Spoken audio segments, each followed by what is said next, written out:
my name is John Walsh with the Logic Group, and with the versatility of the Logic Trace software, I can digitize almost anything.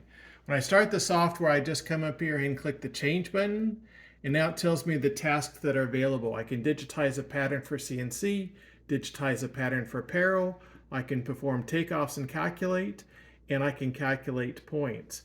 My input device can be the digitizing tablet or a computer screen or the jumbo tracer with multiple boards.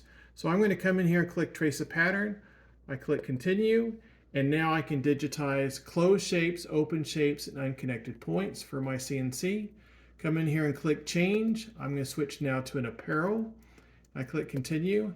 Now I can do patterns such as outlines and sew lines. I can do grain lines, and I can do points such as drill holes and notches. Come here and click change. Let's do a takeoff. Click continue. And now I can calculate areas and lengths, and I can do counts. Come back in here to change and click calculate points.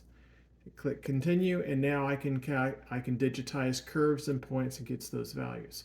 So with this software, we can pretty much digitize anything on the board. Thank you.